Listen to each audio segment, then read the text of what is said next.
آج کی شب میں نصف قرآن یعنی 15 پارے مکمل ہو چکے ہیں۔ اللہ عز و جل بقیہ نصف کو صحیح تجوید سے تلاوت کرنے اور آپ سب کو سماعت کرنے کی توفیق عطا فرمائے۔ آج ویسے 15ویں پارے کے ساتھ ساتھ سورہ کہف کی تلاوت مکمل ہو چکی، جو 16ویں پارے کی بھی 3 صفحے اس میں شامل ہو جاتے ہیں، یعنی آج آپ نے ایک پارے سے کچھ زیادہ تلاوت کو سماعت کیا ہے۔ آج بہت ہی اہم صورتیں ہیں۔ سورۃ الاسراء جس کو ہم نے شروع کیا، سبحان الذی اسریٰ بعبدہ لیلا من المسجد الحرام الی المسجد الاقصیٰ، اس کا نام سورہ بنی اسرائیل بھی ہے اور سورۃ الاسراء بھی ہے، اور دوسری سورہ جو ہم نے تلاوت کی وہ سورہ کہف ہے۔ 2 سورتیں آج مکمل الحمدللہ تلاوت ہوئیں۔ اسراء کا مطلب ہوتا ہے سفر کرنا، اسراء جو ہے سفر کو کہا جاتا ہے۔ اس میں دنیا کے اس عظیم سفر کا ذکر ہے کہ اس جیسا سفر نہ پہلے کبھی ہوا نہ بعد میں کبھی ہوگا، وہ ہے سفر معراج مصطفیٰ صلی اللہ علیہ وسلم۔ مصطفیٰ کریم صلی اللہ تعالیٰ علیہ وسلم کے معراج کا جو سفر ہے اس کو اللہ تبارک و تعالیٰ نے کس شان سے بیان کیا۔ سبحان الذی اسریٰ بعبدہ، پاک ہے وہ ذات، بلند ہے وہ ذات جس نے اپنے بندے خاص کو رات کے ایک حصے میں سفر کرایا، کہاں؟ مسجد حرم سے مسجد اقصیٰ تک۔ یہاں تک کا ذکر تو آیا ہے، اس کے بعد کا ذکر احادیث کریمہ میں بھی موجود ہے۔ پورا سفر معراج تو آپ شب معراج میں سنتے رہتے ہیں اور مجھ سے بھی کئی بار سن چکے ہوں گے۔ میں یہاں ایک اہم بات عرض کر کے آگے بڑھ جاؤں گا۔ جن لوگوں کو یہ تکلیف ہے، یہ کیسے ہو سکتا ہے سفر، اتنا لمبا سفر کہ حضور پاک صلی اللہ علیہ وسلم مسجد حرم سے مسجد اقصیٰ تک گئے، یہ خود ہی کئی ہزار کلومیٹر کا فاصلہ ہے، اور رات کے ایک حصے میں وہاں گئے، پھر وہاں سے آسمانوں کا سفر، جنت دوزخ کا ملاحظہ، عرش و کرسی لوح و قلم سب دیکھنا، پھر لامکاں کا سفر، پھر بارگاہ رب العزت سے واپسی۔ یہ سفر کیسے ہو سکتا ہے؟ تو جو لوگ یہ سوال کرتے ہیں اور رسول پاک صلی اللہ تعالیٰ علیہ وسلم کو شاید اپنے جیسا سمجھتے ہیں کہ تم نہیں کر سکتے تو رسول بھی نہیں کر سکتے، حضور پاک صلی اللہ تعالیٰ علیہ وسلم کو اپنے جیسا جو سمجھے گا وہ یہ سوال کرے گا۔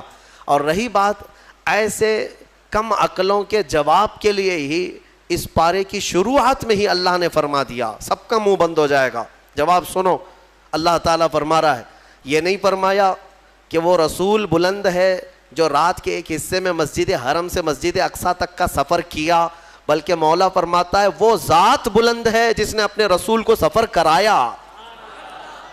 میاں جب رب تعالیٰ کرانا چاہے وہ تو کن سے پوری زمین کو پیدا کر دے، کن سے پورے آسمان کو پیدا کر دے۔ وہ اگر اپنے محبوب کو ایک آن میں پوری دنیا کا کیا پوری کائنات کا سفر کرا دے تو اس کے لیے ناممکن تو نہیں ہے، اس کے لیے ناممکن نہیں ہے۔ تو جن لوگوں کو یہ اعتراض ہے، یعنی مسلمان ہوتے ہوئے، نام کے مسلمان ہوتے ہوئے جن کو یہ اعتراض ہے، گویا کہ وہ اپنے رب ذوالجلال کی قدرت پر اعتراض کر رہے ہیں۔ رب تعالیٰ نے فرمایا کہ وہ بلند ہے ذات جس نے سفر کرایا ہے اپنے رسول کو۔ اب یہاں پر مفسر شہیر حکیم الامت نے کتنی بہترین بات لکھی ہے کہ اس سفر کی شروعات کو کن لفظوں سے بیان کیا جا رہا ہے، کہاں سے شروع ہو رہا ہے یہ پارا؟ سبحان الذی۔ سبحان، جب بھی کوئی اچھی چیز دیکھتے ہیں تو آپ کیا کہتے ہیں؟ ارے آپ کو بولے بغیر آپ نے سبحان اللہ کہا۔ آپ نعت خانوں کی مجمع میں بیٹھے ہیں تو پھر آخر تک تو ایک تسبیح ہو ہی جاتی ہے آپ کی، سبحان اللہ۔ تو یہ کسی تعجب کی چیز اور سب سے بہترین اور اچھی چیز محسوس ہو تو سبحان اللہ کہتے ہیں۔ بلند ہے اللہ کی ذات، پاک ہے اللہ کی ذات۔ اس سفر کی شروعات سبحان سے ہو رہی ہے، اس کی وجہ بتاتے ہوئے ایک نفیس نقطہ بیان کرتے ہیں۔ ہوتا یہ ہے کہ جب ہمارے گھروں میں کوئی دولہا بنے، ہمارے بیٹے کی شادی ہو، آپ کے بیٹے کی شادی ہو، تو جب دولہا بنایا جاتا ہے تو گھر میں اس کو سجایا جاتا ہے، جوڑا پہنایا جاتا ہے، پھر اس کو صحرا پہنائے، عمامہ پہنائے، اور اس کے بعد پھر اس کو گھوڑے پر سوار کرتے ہیں۔ اور جیسی ہی دولہا گھوڑے پر سوار ہو کہ گھوڑی پر سوار ہو یا اب کے زمانے میں کار میں سوار ہو، جب بارات کے لیے جا رہا ہو، بارات اس کی جا رہی ہو اپنے نکاح خانے کی طرف، تب جیسی ہی دولہا سوار ہوتا ہے تو گھر کے جو بڑے ہوتے ہیں نا، ماں باپ بھائی بہن یا جو بھی گھر میں بڑے ہوں، وہ آتے ہیں صدقہ اتارتے ہیں، جانے سے پہلے صدقہ اتارتے ہیں، اور لوگوں سے یہ کہا جاتا ہے کہ سبحان اللہ کہو، ماشاء اللہ کہو، نظر نہ لگے۔ دولہے کو کیا کہا جاتا ہے؟ جب پورا مکمل سج جائے تو ماں باپ رشتہ دار جو قریبی ہوتے ہیں وہ کہتے ہیں دولہا کیا خوب لگ رہا ہے میرا بیٹا، سبحان اللہ، میرا بیٹا بڑا عمدہ دولہا لگ رہا ہے، سبحان اللہ۔ تو حکیم الامت فرماتے ہیں وہ رات یاد کرو جب معراج کی تھی، اللہ رب العزت نے جبرائیل امین کو بھیجا اپنے حبیب کو بلانے کے لیے، رسول پاک صلی اللہ تعالیٰ علیہ وسلم کو وہ رات کے وقت آئے، بیدار کیے اور مسجد حرم میں لے گئے، اور وہاں زمزم سے غسل فرمایا، اور وہاں سواری کھڑی تھی براق سواری پر میرے آقا صلی اللہ علیہ وسلم کو سوار کرایا گیا۔ اب جانا ہے بیت المقدس، جہاں 1,24,000 باراتی کی شکل میں انبیاء اکرام دولہے کے انتظار میں ہیں۔ وہ حسین دولہا آئے گا اور ہماری امامت کرے گا۔ تو اب یہ پوری کائنات کا حسین دولہا جب براق کی سواری پر سوار ہوتا ہے، وہاں کون تھا؟ یہ آمینہ کا در یتیم جب براق پر سوار ہوا ہے تو ماں بھی نہیں ہے، کیونکہ ماں بچپن میں انتقال کر چکی، باپ بھی نہیں ہے، باپ پیدا ہونے سے پہلے انتقال کر چکے، دادا نہیں ہے، وہاں کوئی عظیم رشتہ دار نہیں ہے۔ جبرائیل امین نے سوار کیا براق پر، اور جب جانے کی باری ہوئی مولا نے فرمایا دنیا کے دولہوں کو ان کے گھر والے سبحان اللہ کہتے ہیں، میرا محبوب دولہا بنائے تو خود خالق کائنات کہتا ہے سبحان الذی اسری بعبدہ، سبحان الذی اسری بعبدہ، پاک ہے وہ ذات جس نے اپنے بندے کو سفر کرایا۔ اب اندازہ کرو ہمارے اور تمہارے لیے گھر کے ماں باپ اور چچے چچیاں سبحان اللہ کہیں، اور میرا محبوب وہ ہے جس کی سواری پر خود خالق کائنات سبحان کہے۔ جانے گرامی وقار، اس سفر کو جتنا بھی بیان کیا جائے وہ کم ہے۔ ہم بیان صرف اس لیے کرتے ہیں کہ ہمارے بچوں میں یہ سفر منتقل ہوتا رہے، اس لیے کہ بعد میں انٹرنیٹ کے بچے یہ انکار نہ کرنے لگ جائیں، کیونکہ انٹرنیٹ کے زمانے میں لوگوں کا ایسا لگتا ہے ٹائی سوٹ بوٹ والے ہی سارا دین لے کر کے آئے ہیں، باقی اولیاء کیا لے کر کے آئے ہیں۔ اب کے زمانے میں ایسی ہو رہا ہے، اسی لیے میرے عزیزوں ہم اپنے ممبروں سے رسول پاک کے تمام معجزات بیان کرتے رہیں گے، انشاءاللہ ہماری نسلوں میں یہ منتقل ہوتے بھی رہے گا۔ اور ایک عقیدہ لے کر کے جائیے آپ، معراج جو ہوئی ہے نا حضور کی، کچھ جماعتیں آج بھی ہیں وہ کہتی ہیں ہم معراج کا انکار نہیں کرتے، لیکن وہ حضور کے خواب میں ہوا تھا سفر۔ ارے خواب میں چیز ہو تو اتنا بیان کرنے کی ضرورت ہی کیا ہے؟ خواب میں کوئی اگر اتنا لمبا سفر دیکھا ہو تو یہ کوئی بہت تعجب کی بات ہے کیا؟ خواب میں آپ کل رات سو کر کے امریکہ پہنچ سکتے ہیں، انگلینڈ بھی پہنچ گئے، اور پھر صبح اٹھ کر کے کہیں میں رات کو امریکہ میں تھا، پھر وہاں سے انگلینڈ گیا، پھر وہاں سے سعودی گیا، پھر اس کے بعد ممبئی آ گیا اور صبح یہیں مسجد میں تھا۔ تو تعجب تو کسی کو نہیں ہوگا، سننے والا بھی کہے گا صحیح بات ہے، ہو سکتا ہے 7 ملکوں پہ بھی جا کے آ سکتا ہے ایک نیند میں۔ لیکن حضور پاک صلی اللہ تعالیٰ علیہ وسلم جب مکہ والوں کے سامنے بیان کر رہے تھے معراج کا سفر، تو کیا سارے مکہ والوں نے قبول کر لیا تھا؟ سفر کو مان لیا تھا؟ نہیں مانا۔ مکہ والوں کا انکار کرنا اس بات کی دلیل ہے کہ حضور خواب نہیں بیان کر رہے تھے، اپنی حقیقی زندگی کا سفر بیان کر رہے تھے۔ اگر خواب بیان کرتے تو مکہ والے انکار تھوڑی نہ کرتے، وہ کہتے ہو سکتا ہے خواب میں گئے ہوں گے آپ۔ حضور اپنی حیات ظاہری کا اور حقیقی زندگی کا سفر بیان کر رہے تھے، خواب کا نہیں۔ اور عربی میں عبد جو یہاں پر آیا ہے آیت میں، سبحان الذی اسرا بعبدہ، عبدہ، عبد کسے کہتے ہیں؟ عبد کون ہے؟ بندہ۔ عبد کا مطلب بندہ، لیکن بندہ جو ہے کیسا ہوتا ہے؟ ہر بندے کے پاس 2 چیزیں ہونی ضروری ہیں، جسم بھی ہو روح بھی ہو۔ جسم اور روح کے مرکب کو بندہ کہا جاتا ہے، سمجھ میں آ رہی بات؟ اور خواب میں سفر جسم نہیں کرتا، صرف روح کرتی ہے۔ اگر حضور کی صرف روح نے سفر کیا تھا تو قرآن میں بندے کا ذکر نہیں آتا، اللہ یوں فرماتا پاک ہے وہ ذات جس نے اپنے رسول کی روح کو سفر کرایا، بلکہ قرآن میں اللہ فرما رہا ہے پاک ہے وہ ذات جس نے اپنے بندے کو سفر کرایا۔ بندے کا مطلب ہے کہ رسول روح اور جسم دونوں کے ساتھ گئے تھے۔ اب یہاں پر ایک مسئلہ یہ بھی آتا ہے کہ پرانے زمانے کے جو فلسفی تھے، فلاسفہ جن کو کہتے ہیں، فلسفی والے لوگ، وہ اس بات کا انکار کرتے تھے کہ ممکن نہیں ہے آسمانوں کے اوپر جانا، کیونکہ آسمان جو ہے یہ دھوئیں کا نام نہیں ہے، یہ بادل نہیں ہے۔ آسمان ایک دبیز قسم کی ایک پرت ہے، اتنی کہ اس کو آپ پھوڑیں تو پھوٹے گا نہیں، زمین سے بھی زیادہ مضبوط لے ہے۔ کن کن چیزوں سے کون سا میٹل ہے وہ اللہ بہتر جانے، لیکن آسمان بہت ہی مضبوط پرت کی بنی ہوئی ہے، اس میں سے کسی کا جانا ممکن نہیں، یہ فلسفی لوگ کہتے ہیں، انکار کرتے ہیں، کیونکہ انسان کا دھواں میں جانا تو سمجھ میں آتا ہے، لیکن ایک موٹی چیز کو چیر کر کے جانا یہ سمجھ میں نہیں آتا۔ میرے عزیزو، ہماری آنکھ میں نور کا ایک چھوٹا سا ذرہ ہوتا ہے جس سے ہم دیکھتے ہیں، آنکھ بند کیے کچھ نہیں دکھتا، کھولے تو نظر آتا ہے۔ وہ جو نظر آتی ہے چیز کس کی وجہ سے نظر آتی ہے؟ آنکھ کے اندر جو نور کا قطرہ ہے، بہت چھوٹا سا ہے، بہت چھوٹا سا، اس نور کے ذرے سے تم ساری چیزیں دیکھتے ہو۔ اگر وہ نور بجھ گیا تو آنکھیں تمہاری سفید ہو جائیں گی، کچھ بھی نہیں رہے گا، دکھائی نہیں دے گا، ٹھیک ہے؟ وہ نور کا ہلکا ذرہ ہر چیز کو دیکھتا ہے، ادھر سے میں یہاں بیٹھا ہوں وہاں تک کا نظر آ رہا ہے۔ ہم نے چشمہ لگا دیا، گلاس لگا دیا آنکھ پہ، اب یہ نور کا جو ذرہ ہے، کیا یہ شیشہ پھاڑ کر کے جا رہا ہے باہر؟ شیشہ جیسا کا ہے ویسا ہی ہے، لیکن نور کا ذرہ ادھر سے ادھر جا رہا ہے، کیونکہ نور کے لیے پھاڑنا ضروری نہیں۔ اب آنکھوں کے اندر موجود ایک ہلکا ذرہ شیشے کو بغیر پھاڑے دور تک جا سکتا ہے، تو جو سراپا نور ہے وہ آسمانوں کا سفر بغیر پھاڑے کیوں نہیں جا سکتے؟ ہاں، لیکن ساتھ میں روایتیں ہیں کہ آسمانوں کے دروازے ہیں جو میرے مصطفیٰ کریم کے لیے اس رات کھولے گئے تھے۔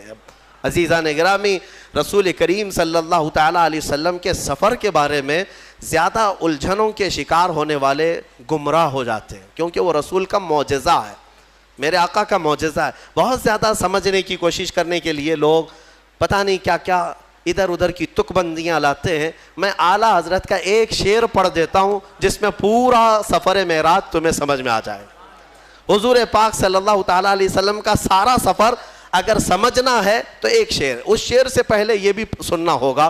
فرماتے ہیں وہ سرور کشور رسالت جو عرش پر جلوہ گر ہوئے تھے، نئے نرالے طرب کے سامان عرب کے مہمان کے لیے تھے۔ اور اعلیٰ حضرت فرماتے ہیں اسی قصیدہ معراج میں، اور اعلیٰ حضرت فرماتے ہیں اتار کر ان کے رخ کا صدقہ جو بٹ رہا تھا نور کا باڑا، چاند سورج اچھل اچھل کر جبیں کی خیرات مانگتے تھے۔ یعنی اس دن اللہ تبارک و تعالیٰ اپنے حبیب کا جو صدقہ بانٹ رہا تھا، اس میں چاند سورج بھی اچھل اچھل کر مانگ رہے تھے کہ حضور کے جبین سے جو نکلا ہوا صدقہ ہے مولا وہ ہمیں عطا کر دے۔ اور پھر فرماتے ہیں وہی تو اب تک چھلک رہا ہے، وہی تو جوبن ٹپک رہا ہے، نہانے میں جو گرا تھا پانی کٹورے تاروں نے بھر لیے تھے۔ نہانے میں جو گرا تھا پانی کٹورے تاروں نے بھر لیے تھے۔ اب یہ قصیدہ بڑا لمبا ہے، میں جو کہنے جا رہا تھا وہ ایک ہی شعر میں سارا معراج کا سفر سمجھ میں آ جائے گا۔ اعلیٰ حضرت فرماتے ہیں وہی ہے اول، وہی ہے آخر، وہی ہے ظاہر، وہی ہے باطن۔ حضور کے لیے توجہ چاہتا ہوں، کیا الفاظ ہیں، وہی ہے اول، وہی ہے آخر، وہی ہے ظاہر، وہی ہے باطن۔ اسی کے جلوے اسی سے ملنے اسی سے اس کی طرف گئے تھے۔ یہ ہے معراج کا سفر۔ کیا ہے؟ 4 چیزیں اس میں ایک ہی مصرے میں بیان کر دیا۔ اسی کے جلوے اسی سے ملنے اسی سے اس کی طرف گئے تھے، بس یہی ہے۔ یہ جو معراج کا سفر ہے تم حضور کی طرف دیکھ رہے ہو، حقیقت میں یہ رب کے جلوے۔ اب اس میں پورا سفر سمجھ میں آ گیا۔ رب ذوالجلال خود اپنے نور کو اپنے پاس بلا رہا ہے، تو اس کے لیے نہ وقت کی ضرورت ہے، نہ سما، نہ کیف، نہ یہ مکان، نہ زمین، کسی چیز کی حاجت نہیں۔ بہرحال ان گتھیوں کو سلجھانے کے لیے ضرورت نہیں ہے کہ آپ واٹس اپ اور فیس بک اور دیگر انسٹا کے مناظرین سے سنیں. جب بھی سفر معراج سننا ہو تو عاشقان رسول سے سنا کریں. اعلیٰ حضرت رضی اللہ تعالیٰ عنہ کے کلام پڑھیں, آپ کو سمجھ میں آ جائے گا. یہ قصیدہ معراج, یہ معراج کا جو سفر ہے یہ سورۃ الاسراء میں بیان ہوا. میرے عزیزو, اس کے بعد اسی پارے میں جلدی جلدی عرض کر دیتا ہوں, اللہ تبارک و تعالیٰ نے بہت ہی اہم باتیں بیان فرمائی. فرماتا ہے وَقَضَىٰ رَبُّكَ أَلَّا تَعْبُدُوا إِلَّا إِيَّاهُ وَبِالْوَالِدَيْنِ إِحْسَانًا. تمہارے رب نے یہ فیصلہ فرما دیا کہ اللہ کے سوا تم کسی کی عبادت نہیں کرو گے اور اپنے ماں باپ کے ساتھ اچھا سلوک کرو گے. رب کے بعد اچھا سلوک کرنے کا حکم اللہ نے ماں باپ کے ساتھ کیا. اگر ان دونوں ماں باپ میں سے کوئی ایک بڑھاپے کو پہنچا یا دونوں بوڑھے ہو گئے, فَلَا تَقُلْ لَهُمَا اُفٍّ, ان کو اف تک نہ کہو. وَلَا تَنْهَرْهُمَا, اور انہیں جھڑک کر بات نہ کرو. وَقُلْ لَهُمَا قَوْلًا كَرِيمًا, جب بھی ان سے بات کرنا تو نرمی سے بات کرو. اکثر لوگ یہاں مات کھا جاتے ہیں. ہاں, بہت سارے لوگ جوانی میں تو اپنے ماں باپ کی عزت کر لے جاتے ہیں, جب ماں باپ بوڑھے ہو جائیں اور تم جوان ہو گئے ہو اس وقت عزت کر کے دکھاؤ. یہ کمال کی بات ہے. پھر تمہیں سمجھ میں آئے گا کہ تم حقیقت میں مرد ہو یا نہیں ہو. بڑھاپا آ گیا ہو, ایک چیز کو بار بار وہ پوچھ رہا ہو باپ, ایک چیز کو بار بار بھول جاتا ہو. ماں بوڑھی ہے, اٹھ نہیں سکتی, بار بار پوچھتی ہے یہ کہاں ہے وہ کہاں ہے. تم جھڑک دیتے ہو, اماں ابھی تو پوچھا تھا, جواب تو دیا میں نے, کتنی بار پوچھتی ہو. تمہیں پتہ نہیں تم بچپن میں اس ماں سے جتنی بار پوچھتے تھے وہ ہر بار جواب دیتی تھی. اپنے باپ سے پوچھو, جب تم چھوٹے تھے کسی چیز کو دیکھ کر بار بار پوچھتے تھے, باپ تمہیں بار بار بتاتا تھا, لیکن تم سے اب سہا نہیں جاتا. ایک بار سوال کرنے کے بعد پھر دوسری بار وہ سوال کرے تو کہتے ہو بھولنے لگ گئے باپ, ہمارے بیمار ہو گئے ہیں, لوگوں کے سامنے نہیں لاتے, بے عزتی ہو جائے گی. اے میرے عزیزو, جس رسول نے فرمایا تمہاری جنت ان کے قدموں میں ہے. ہاں, ماں کے قدموں میں جنت ہے اور باپ جنت کا دروازہ ہے.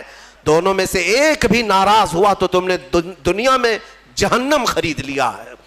حضور پاک صلی اللہ علیہ وسلم نے فرمایا اگر ماں باپ میں کوئی مر بھی گئے, انتقال کر گئے, ان کے حقوق یہ ہے کہ ہفتے میں ایک بار تم ان کی قبر پر جاؤ. قبر پر جاؤ.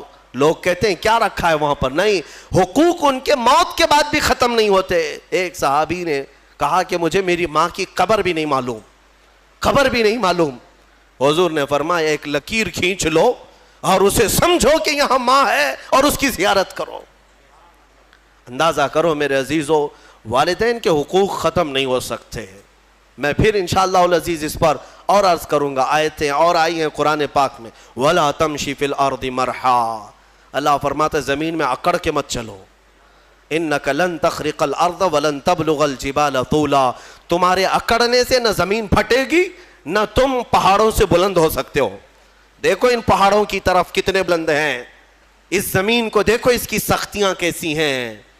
تمہارے اکڑنے کے لیے تمہارے پاس ہے کیا؟ تم ایک نطفے سے پیدا ہوئے, ایک ٹھوکر میں تم لنگڑے ہو سکتے ہو, لولے ہو سکتے ہو. تمہارے پاس کیا ہے؟ مولا علی کرم اللہ وجہہ الکریم کے پاس ایک شخص آیا اور کہا کہ حضور انسان کی بساط کتنی ہے, انسان کی طاقت کتنی ہے؟ تو انہوں نے فرمایا کہ کھڑے ہو جاؤ سامنے. کہا ایک ٹانگ اٹھاؤ. ایک پیر اٹھایا, وہ ایک پیر اٹھا کر کھڑا تھا تو حضرت علی نے کہا دوسرا بھی اٹھا لو. کہا کہ حضور دوسرا کیسے اٹھائیں, اوندھے منہ گر جاؤں گا. کہا بس تیری بساط اتنی ہی ہے کہ اگر دوسرا بھی اٹھاؤ گے تو اوندھے منہ گر جاؤ گے. غرور اور گھمنڈ جب آتا ہے انسان کو اللہ ڈھیل دیتا ہے. ہاں, کچھ انسان ایسے ہیں جو زمینوں کے زمین فتح کر لیتے ہیں, مال بھی لے لیتے ہیں, حکومت بھی قائم کر لیتے ہیں, لیکن یہ صرف اور صرف رب کی ڈھیل کی وجہ سے. اور قرآن میں مولا فرماتا ہے ان کی طاقت ایسی ہے ان انسانوں کی کہ اگر ایک مکھی مر جائے تو اسے زندہ نہیں کر سکے گا. یہ تم کتنے کمزور ہو تمہیں پتہ بھی نہیں ہے. ہاں, تمہاری دھڑکنیں جس دن رک گئی تمہارے کروڑوں کی دولت لگا کر کے بھی تم سانسوں کو دوبارہ نہیں لا سکتے. میں نے ایک بڑی ہی عجیب و غریب بات پڑھی تھی. یہ کوریا کا غالباً ایک بہت بڑا امیر جس کی کمپنی ہے, مشہور موبائل کی کمپنی, دنیا میں سب سے زیادہ بکنے والے موبائل کی کمپنی کا مالک، جس کا حال یہ تھا کہ وہ جب چاہتا حکومتوں کو بدل دیتا تھا، اپنے ملک کی حکومت کو بدل دیتا، کبھی پریزیڈنٹ کو کبھی پرائم منسٹر کو ختم کر دیتا، اتنا پیسے کا مالک تھا. یہ ابھی زیادہ دن کی بات نہیں، 2012-13 کی بات ہے. اچانک اس شخص کو ایک بیماری لاحق ہوئی، بستر پر گر گیا، کوما میں چلا گیا، اور اس کا بیٹا موجود ہے، اور اس نے دنیا کے مہنگے ترین ڈاکٹروں کو بلایا، اور پر ڈے 100 کروڑ کا خرچ بھی اگر لگے اپنے باپ کو بولنے کے قابل بنا دے اور روٹی کھانے کے قابل بنا دے. 100 کروڑ پر ڈے خرچ کر کے بھی کوئی ایک ڈاکٹر نہ اسے بولنے کے قابل بنایا، نہ بات کرنے کے قابل، نہ روٹی کا ایک لقمہ کھانے کے قابل. 4 سال تک بستر پر پڑا رہا مردہ لاش کی طرح. 4 سال کے بعد کروڑوں ڈالر اس پر خرچ ہو چکے، پھر وہ دنیا سے نکل گیا، ختم ہو گیا. وہ شخص جس کا غرور یہ تھا کہ میں دنیا کی ہر چیز خرید سکتا ہوں، میں دنیا کی حکومتوں کو بدل سکتا ہوں، اپنے بستر سے اٹھنے کی طاقت نہیں تھی، اور سامنے موجود کسی ایک بندے سے ایک جملہ بات کرنے کی طاقت نہیں تھی. تم کیا سمجھتے ہو؟ اسی لیے میرے مولا کا فرمان سنو، زمین پر اکڑ کر مت چلو. آج یہ کفار و مشرکین جتنا ہماری زمین پر اکڑ رہے ہیں، ایک دن پکڑ آنے والی ہے، آئے گی پکڑ. ظالم اگر یہ سمجھتے ہیں کہ ان کے کاموں سے کوئی بے خبر ہے، سب کوئی نہیں دیکھ رہا ہے، اللہ رب العزت ہر کام سے باخبر ہے. ارے یہ تخت فرعون کے پاس بھی آیا، قارون، حامان، شداد، یہ اتنے بڑے بڑے لوگ ہیں دنیا کے جن کے پاس آدھی سے زیادہ دنیا موجود تھی. تمہارے پاس ابھی کچھ بھی نہیں ہے، تمہارے پاس ابھی کچھ بھی نہیں. ان لوگوں کے پاس اتنا سونا تھا کہ وہ جنتیں بنانے پر لگ گئے تھے دنیا میں، ایک اینٹ سونے کی، ایک اینٹ چاندی کی رکھ کر کے محلات بنا رہے تھے. تمہارے پاس ابھی کچھ نہیں آیا، اور رب ذوالجلال نے ان ظالموں کو مچھروں سے، پانیوں سے، ہواؤں سے ہلاک کیا ہے. اور آج یہ آتنک مچانے والے یہ سمجھتے ہیں کہ ہم جہاں چاہیں آگ لگا دیں گے، ہم جتنوں کو چاہیں گے مار دیں گے. تم اپنے ظلم کے کاموں کو جاری رکھو، انشاءاللہ العزیز وہ دن یاد رکھنا کہ ہمارے بزرگوں نے فرمایا کہ اگر تم فرعون ہو تو موسیٰ بھی ضرور آئے گا. اگر تم نمرود ہو تو مچھر بھی تمہاری ہلاکت کے لیے آئے گا. اللہ رب العزت غرور کرنے والوں کو دنیا میں بھی سزا دیتا ہے، اور آخرت کے متعلق حکم ہے کہ ان کو چونٹیوں کی طرح بنایا جائے گا، چونٹیوں کی طرح. اور حکم ہوگا کہ اے اہل محشر، ان کو روندو اپنے پاؤں سے، روندو اپنے پاؤں سے. جو گھمنڈ کرتے تھے دنیا میں، غرور کرتے تھے، اور انہیں پاؤں سے لوگ روند رہے ہوں گے، وہ چھوٹی چھوٹے ہو چکے ہوں گے. میرے عزیزو، آپ سے بھی میں یہی کہوں گا، عاجزی اختیار کرو. تواضع، انکساری اچھی چیز ہے، اور کیسے پتہ چلے؟ بڑھ کر کے سلام کیا کرو، چاہے چھوٹا ہو بڑا ہو. تمہارے دل میں کبر نہ آئے، غرور نہ آئے. ہر ایک کو اہمیت دیا کرو، اچھا کپڑے پہننے والا ہو کہ تنگ کپڑے پہننے والا ہو، غریب ہو کہ امیر ہو، فقیر ہو کہ غنی ہو، آپ اسے سلام میں پہل کریں، اسے مصافحہ کریں. حضرت ابوبکر صدیق رضی اللہ تعالیٰ عنہ کا حال یہ تھا کہ کوڑ کی بیماری والا، کوڑ کی بیماری جس سے لوگ بھاگتے ہیں، وہ بھی اگر آتا تو حضرت ابوبکر صدیق دسترخوان پہ اپنے بغل میں بٹھاتے تھے اور اپنے برتن سے کھلاتے تھے. حالانکہ حدیث پاک میں بچنے کا حکم دیا گیا ہے، لیکن صرف اور صرف تواضع انکساری کے طور پر. تواضع اور انکساری انسان کو بلند بناتی ہے. اسی لیے حکیموں نے کہا ہے جس شاخ میں پھل ہوتے ہیں وہ جھکی رہتی ہے، پھل ہوں تو ٹہنی جھکی رہتی ہے، اور جس شاخ میں پھل نہیں ہے تو اکڑی رہتی ہے، تنی رہتی ہے. اگر تمہارے اندر اخلاق اچھے ہیں تو جھکے رہو گے، اور اخلاق نہیں ہے تو اکڑے رہو گے. اور تفسیر میں آج جو اہم بات عرض کرنی تھی وہ سورۃ الکہف کی ہے. وقت لمبا ہو چکا، مختصر عرض کر دوں. سورہ کہف اس کی بڑی فضیلت آئی ہے، حدیث پاک میں ہے جو جمعہ کے دن سورہ کہف کی تلاوت کرے گا اللہ تعالیٰ اس کے گھر سے خانہ کعبہ تک ایک نور کا راستہ پیدا فرمائے گا. اور ایک حدیث میں ہے اس جمعہ سے لے کر اگلے جمعہ تک جو کچھ بھی اس کی خطائیں ہیں اللہ معاف فرمائے گا۔ سورہ کہف کی تلاوت، 2 فائدے بتائے۔ تیسرا سنو، سورہ کہف کی شروع کی 10 آیتیں جسے یاد ہو گئیں، میرے آقا فرماتے ہیں دنیا کا سب سے بڑا فتنہ دجال، اللہ اس سے بھی اسے محفوظ رکھے گا۔ دجال کے فتنے سے محفوظ رہنے کے لیے سورہ کہف کی تلاوت ہر جمعہ کیا کرو، گھروں میں یا تو پھر کسی کی اچھی قرأت میں سنا کرو، تاکہ دونوں ثواب برابر ہیں، تلاوت کرنے کے اور سننے کے ثواب ہے۔ کہف ایک غار کا ذکر ہے جس میں اللہ تعالیٰ نے چند ایمان والوں کی فضیلت بیان کی ہے۔ عیسیٰ علیہ السلام کے زمانے کے 300 سال بعد، آپ کو آسمانوں سے اوپر اٹھا لیے جانے کے 300 سال بعد لوگوں میں عقیدہ بگڑ گیا تھا۔ ایک بادشاہ آیا تھا جس کا نام دقیانوس تھا، اور وہ ظالم تھا، اور وہ لوگوں کا عقیدہ بدل رہا تھا، اور یہاں تک کہ وہ اپنے لیے سجدہ کرواتا، اپنی خدائی کا اعلان کر رہا تھا، یا پھر بتوں کی پرستی شروع ہو گئی۔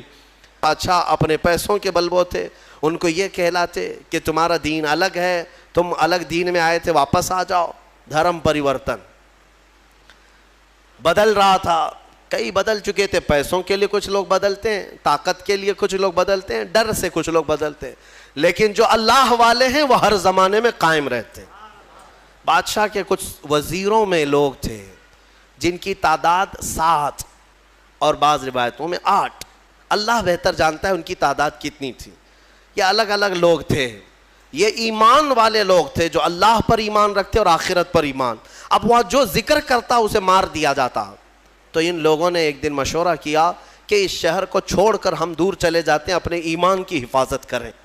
اب یہاں ایمان بچانا بہت مشکل ہو گیا ہے، ورنہ بادشاہ کے سامنے سر جھکانا پڑے گا، شرک اور کفر کرنا پڑے گا، ہم چلتے ہیں شہر سے باہر۔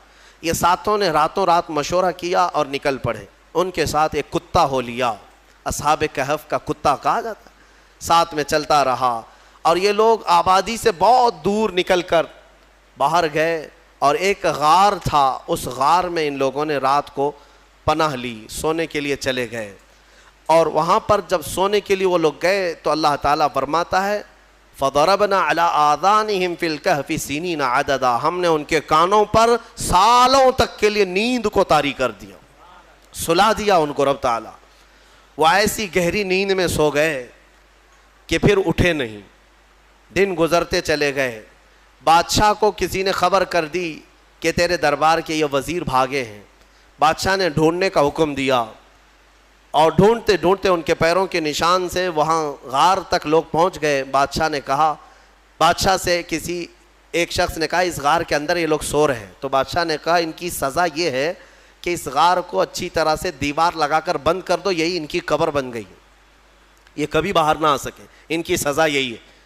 دیوار تعمیر کر دی گئی اور غار کا منہ سب بند کر دیا گیا، وہ نکل نہیں سکتے تھے۔ اندر جیسی وہ لوگ سو گئے، بادشاہ سزا دے کر چلا گیا۔ وہاں ایک چرواہا تھا، اس نے ان کا پورا واقعہ دیوار پر لکھ دیا، یہ کون لوگ تھے، ان کا نام کیا تھا، یہ کیوں اپنے شہر سے نکلے تھے، لکھ کر کے رکھ دیا۔ زمانے بدلتے گئے، مہینے، سال، اس کے بعد صدیاں، 300 سال گزر گئے۔ تقریباً 300 سال کے بعد اللہ تبارک و تعالیٰ نے دوبارہ انہیں اٹھایا۔ وہ جب اٹھے تو آپس میں ایک دوسرے کو دیکھنے لگے، پوچھنے لگے کتنی دیر ہو گئی سو کر کے۔ کسی نے کہا ہم رات کو آئے تھے صبح ہو گئی ہے، کسی نے کہا صبح آئے تھے دوپہر ہوئی۔ اب اسی سے آپ اندازہ لگا لیں کہ رب تبارک و تعالیٰ صدیوں کو چاہے تو منٹوں میں گھیر سکتا ہے۔ جب اصحاب کہف کے ایمان والوں کے لیے 300 سال آدھے دن کے برابر لگ رہے ہوں تو میرے مصطفیٰ کے معراج کا سفر اگر وہ لاکھوں سال کا بھی ہو تو دنیا والوں کے لیے منٹوں کا کیوں نہیں لگ سکتا؟ یہ اللہ رب العزت جیسا چاہے وقت کو گھیر دے اور چھوٹے وقت کو چاہے تو طویل کر دے۔ ہاں، اب اٹھے اور اس کے بعد ان لوگوں نے پھر آپس میں دیکھ کر نشانیاں بھی بدلی ہوئی تھیں، بال بڑے تھے، ناخن بہت بڑے ہو چکے تھے، سب تبدیلی تھی۔ تو پھر انہوں نے کہا خیر جیسا بھی ہے ایک صاحب کو بھیجو تاکہ کھانا لے آئے، بھوک لگی۔ تو ایک صاحب ان میں جو تھے ان کو کہا کہ کہ چھپ کر کے جانا کہیں بادشاہ کے کارندے دیکھ نہ لیں، ورنہ وہ ہمیں پکڑ لیں گے تو پھر اپنے دین میں واپس لے جائیں گے، یا تو پھر ہمیں ہلاک کر دیں گے۔ پھر ایک صاحب نکلے پیسے لے کر کے، بازار میں گئے کھانا لینے کے لیے، کھانا خریدا اور پیسے دیا۔ ارے 300 سال پہلے کا سکہ تھا، کتنی بادشاہتیں آئی گئی۔ دکان والے نے دیکھا اور کہا یہ کیا دے رہے ہو؟ کہا پیسہ دے رہے ہیں۔ کہا یہ پیسے کہاں سے تمہیں ملے؟ کہا یہ ہمارے اپنے پیسے ہیں۔ دکان والے کو شک ہوا کہ اس کو شاید پرانا کوئی خزانہ ہاتھ لگا ہوگا، کیونکہ سونے کے سکے ہوتے تھے پہلے، چاندی کے سونے کے سکے، یہی کرنسی ہوتی تھی۔ یہ نوٹوں کی یہ یہودیوں کی کرنسی جس کو آج ہم استعمال کر رہے ہیں، اصل جو کرنسی تھی وہ سونے اور چاندی کی ہوا کرتی۔ تو پھر دکان والے نے اس صاحب کو جو اصحاب کہف میں ہیں دکان پر ہی کھڑا کیا اور اندر سے جا کر کے بادشاہ کی پولیس کو خبر کر دیا۔ اس وقت جو بادشاہ تھا اس کا نام بیدروس تھا، وہ ایمان والا تھا، اور وہ اللہ کی بارگاہ میں دعا کر رہا تھا، روز دعا کرتا تھا کہ اے مولا میری قوم گمراہ ہو رہی ہے، یا آخرت پر یقین نہیں کر رہی ہے، مرنے کے بعد دوبارہ زندہ ہونے پر یقین نہیں کر رہی ہے، تو کوئی ایسی نشانی دکھا دے کہ ان کا عقیدہ مضبوط ہو جائے۔ ہاں، بادشاہ کی دعا پر اللہ تبارک و تعالیٰ نے دوبارہ ان کو زندہ کیا ہے۔ تو بیدروس کے پاس جب یہ خبر پہنچی کہ ایسا ایسا ایک شخص آیا ہے جو پرانے زمانے کے سکے لے آیا ہے، تو بادشاہ نے اپنی فوج کو ساتھ کر دیا کہ جاؤ اس شخص کے ساتھ، یہ کہاں سے آیا۔ جب یہ کھانا لینے آئے ہوئے صاحب نکل کر کے واپس پوری فوج کے ساتھ غار آ رہے تھے، تو اصحاب کہف نے کہا ہمارا ساتھی پکڑا گیا اور بادشاہ کی فوج آ رہی ہے ہمیں گرفتار کرنے۔ لیکن جو آئے وہ لوگ، ان لوگوں کو دیکھا تو سارے لوگوں نے اللہ کی بارگاہ میں سجدہ ریز ہو گئے۔ کہا اصحاب کہف کے بارے میں ان لوگوں نے سن رکھا تھا کہ کچھ لوگ ایسے تھے جو بادشاہ سے اپنا ایمان بچا کر چلے گئے تھے، اور غار ان کے لیے قبر بنا دی گئی تھی، اور آج غار کھلا ہے اور اس میں یہ لوگ زندہ سلامت بیٹھے ہوئے، 300 سال کے بعد زندہ سلامت بیٹھے۔ تو بادشاہ نے اپنی پوری قوم کو بلایا اور کہا کہ دیکھو وہ رب قدیر 300 سال کے بعد جب کسی کو بیدار کر سکتا ہے تو ہر انسان کو موت کے بعد دوبارہ زندہ ضرور فرمائے گا۔ عقیدہ آخرت کو زندہ کیا۔ اب اصحاب کہف دوبارہ اپنی غار میں گئے، کھانے ہونے کا مسئلہ تو ختم، اور دوبارہ ان کو نیند لگ گئی۔ اللہ نے پھر ان کو گہری نیند میں سلا دیا۔ جیسی ہی وہ سو گئے تو اصحاب کہف کا کتا بھی اسی طرح زندہ ہوا، اسی طرح پھر سویا۔ اب جو بیدروس تھا اس نے دیوار پھر سے بنا دی اور ان کا پورا واقعہ لکھا، اور وہاں ایک مسجد بنائی، اور مسجد بنا کر وہ ڈیٹ، وہ جو دن تھا جس دن وہ اٹھے تھے، اس دن کو یادگار کے طور پر سارے لوگوں کو اعلان کیا کہ سال میں جب یہ دن آئے گا سب یہاں جمع ہوں گے اور اللہ کی عبادت کریں گے۔ اسی سے تو عرس کی شرعی حیثیت بھی ثابت ہوتی ہے۔ اولیاء اکرام کے عرس ہم جو مناتے ہیں قرآن پاک میں موجود ہے۔ اصحاب کہف جس دن سوئے جس دن اٹھے وہ تاریخ لکھ دی گئی۔ بہرحال اب اصحاب کہف کو دوبارہ جب اندر رکھا گیا تھا تو سونے کے تابوت بنائے تھے بادشاہ نے، یہ بیدروس نے سونے کے جنازے تابوت بنا کر اس میں ان کو لٹایا اور اندر رکھا۔ ایک ہی دن کے بعد وہ بادشاہ کے خواب میں آئے اور کہنے لگے کہ ہم دنیا سے بھاگ کر کے یہاں آئے اور تو دنیا ہمارے پاس لایا ہے، فوراً ہمیں اس سونے اور چاندی سے الگ کر۔ پھر دوبارہ ان کا غار کھولا گیا، پھر وہ سونے کے تابوت سے انہیں نکالا گیا اور پھر صاف مٹی میں انہیں سلایا گیا۔ یعنی میرے عزیزو اندازہ کرو ان 7 لوگوں کے بارے میں کہیں قرآن میں یہ نہیں ہے کہ وہ نبی ہیں، وہ شہید ہیں، وہ صدیق ہیں، نہیں، بلکہ مولا فرماتا ہے وہ 7 نوجوان تھے جنہوں نے اپنا ایمان بادشاہ سے بچا کر اللہ پر یقین کر کے غار میں پناہ لی، تو اللہ نے ان کا تصرف اور طاقت اتنی عطا کی کہ ان کی سونے کے بعد بھی وہ جس کے خواب میں جائیں چلے جائیں اور 300 سال بعد جب چاہیں بیدار ہو جائیں۔ اب جن کے بارے میں صاف ثابت ہے کہ امت مصطفیٰ کی یہ اولیاء ہیں، صدیق ہیں، شہید ہیں، تو کیا وہ اپنی قبروں میں زندہ نہیں ہو سکتے؟ اور اگر صدیق شہید زندہ ہیں تو میرا مصطفیٰ بھی اپنی قبر میں زندہ ہے۔ رسول پاک صلی اللہ علیہ وسلم کی زندگی پاک کو کیا سمجھ سکتے؟ اصحاب کہف کا یہ جو واقعہ ہے یہ قرآن پاک میں بیان کیا گیا۔ عزیزان گرامی اب بھی اصحاب کہف اپنی غار میں سو رہے ہیں، اب بھی سو رہے ہیں، یہاں تک کہ حدیث میں ہے ہر عاشورہ کی محرم کی تاریخ کو، یعنی 10ویں محرم کو وہ کروٹ بھی بدلتے ہیں۔ اور قرآن یہ کہتا ہے کہ سورج بھی ان کے اوپر سے جاتا ہے، وہ غار ایسی کیفیت میں، لوکیشن ایسا ہے اس غار کا کہ سورج جب جاتا ہے تو دوپہر کے وقت آتا ہے تو سورج اس طرف کو ہو جاتا ہے، ڈھلنے کے وقت گرمیوں میں اس طرف، ٹھنڈیوں میں اس طرف۔ اور مولا تعالیٰ قرآن میں فرماتا ہے کہ اللہ تعالیٰ نے ہر موسم کی سختی سے ان کو محفوظ رکھا ہے۔ سورہ کہف میں دوسرے صفحے میں آپ پڑھ لیں، سورج کی تپش سے، بارش کی سڑن سے، ٹھنڈیوں کے گلانے سے اللہ ان کی حفاظت فرمایا۔ اور پھر فرماتا ہے وَتَحْسَبُهُمْ أَيْقَاظًا وَهُمْ رُقُودٌ، تم اگر ان کو دیکھو گے، اللہ فرماتا ہے، تو تمہیں وہ جاگتے ہوئے نظر آئیں گے۔ تحسبهم أيقاظا وهم رقود، جبکہ وہ سو رہے ہیں۔ وَنُقَلِّبُهُمْ ذَاتَ الْيَمِينِ وَذَاتَ الشِّمَالِ، اللہ فرماتا ہے ہم ان کو کبھی دائیں جانب کروٹ دیتے ہیں، کبھی بائیں جانب کروٹ دیتے ہیں۔ اور اتنا ہی نہیں، وَقَلْبُهُمْ بَاسِطٌ ذِرَاعَيْهِ بِالْوَسِيطِ، اللہ فرماتا ہے اور ان کا کتا پالتی مار کر ان کے قریب میں بیٹھا ہوا ہے، یعنی چاروں پیر جیسے کتا کسی کی نگرانی میں بیٹھتا ہے۔ قرآن کہہ رہا ہے ان کا کتا چاروں پیر پھیلائے ہوئے ان کے پاس بیٹھا ہوا ہے۔ کتے کے بارے میں قرآن میں آیا جس کا نام بھی قطمیر، وہ کتا ابھی بھی بیٹھا ہوا ہے غار میں۔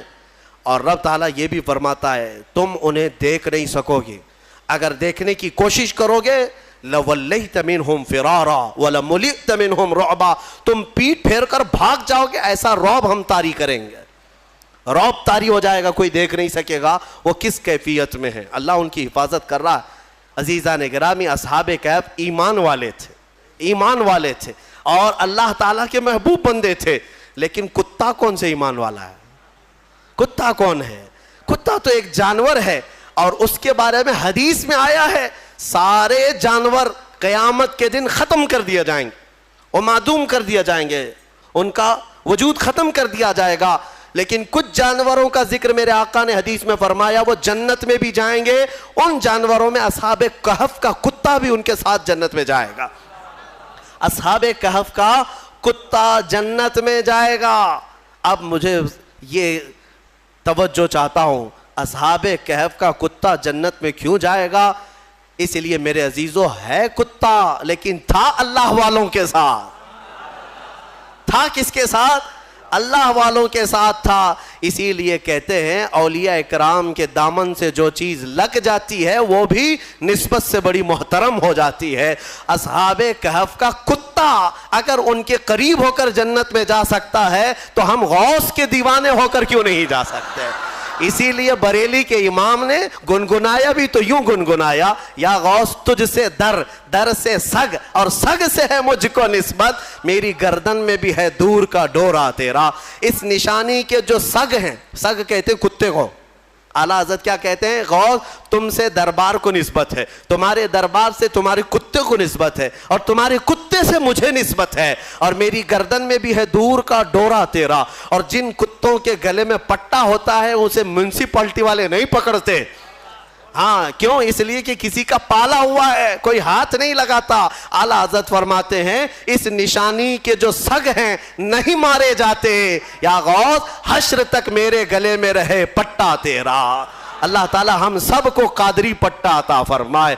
کیا دبے جس پہ حمایت کا ہو پنجہ تیرا، شیر کو خطرے میں لاتا نہیں کتا تیرا۔ ہم اسی بات پر فخر کرتے ہیں۔ اعلیٰ حضرت نے بھی فخر کرنا جو سکھایا ہے وہ اس پر ہے کہ میری قسمت کی قسم کھائیں سغان بغداد۔